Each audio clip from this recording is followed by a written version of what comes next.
Hey everybody, so I'm doing another test, and as you can see here, I am doing it on the base plate. I'm just doing a simple vector engraving, and I am currently at 26% power, 300 millimeters, and then like 300 lines per second, or a 300 millimeter speed and 300 millimeters of like the DPI, or the lines per second. So I'm basing it off of this one where it's 326.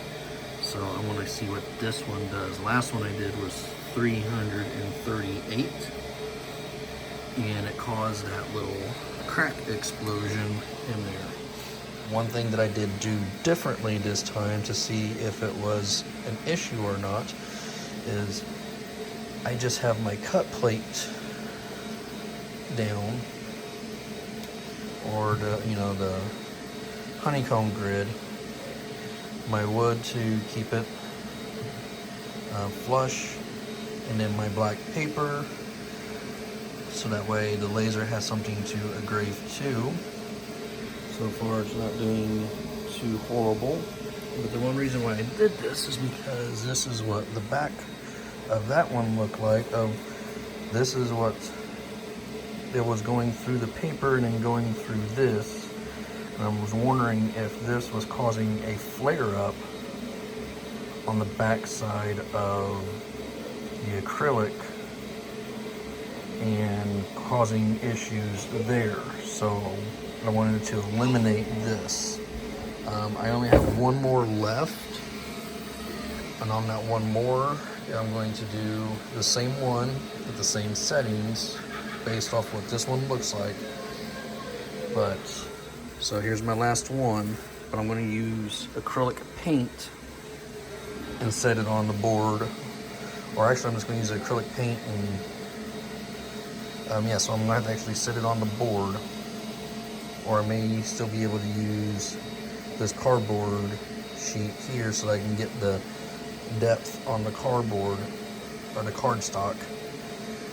But I'm going to use acrylic paint on the back side and see if that gives me a better result, if this one I don't like the result of. So we have probably about 20 more minutes of this. So when this is all done, I will come back and we'll wash it off and see what we got.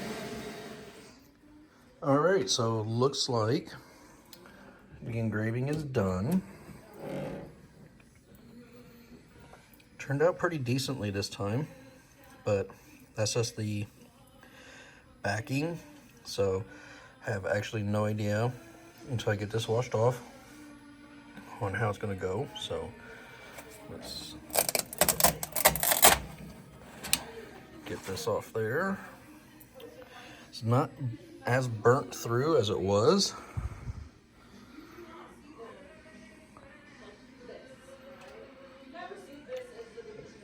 So this time it did not burn all the way through the cardboard. So let's get this, come on, focus on me. Let's go get this washed off and see what it does. All right, so the big reveal is we have a good engraving. Look at that. Lot better engraving, nothing exploded on the inside. So I used, let's see here. Let's see if I can get this up. Okay. So lines per centimeter is 300. So lines per centimeter, speed 300, power 26. That was based off of my test engrave. My test engrave gave me the frosting that I'm looking for.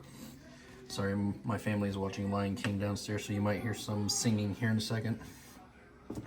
But the difference that I'm seeing is here. Right here, this did not go all the way through the paper. versus when I did it at 38%. This is 38% power. It went all the way through the paper and onto the board.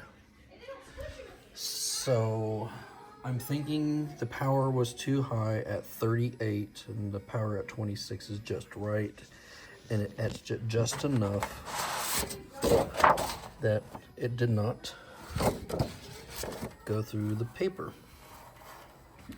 So, but the problem is I'm not going to be using this particular block probably again after these testings, so I'm going to do this all over again with the new set of blocks because I wanted this to be RGB and not just clear, because I wanted this to be able to turn green for Slytherin and not this for the friend that I'm doing this for. So and so I'm going to get the square base RGB pucks that are on Amazon and redo this test all over again. So I don't think I need to go any further with this because I am 100% happy with this, because this is barely etched on the back and like it's just as smooth as it is on the front. So yeah, so I'm just gonna leave that video as this, and when I get those blocks we'll do this all over again. Thanks.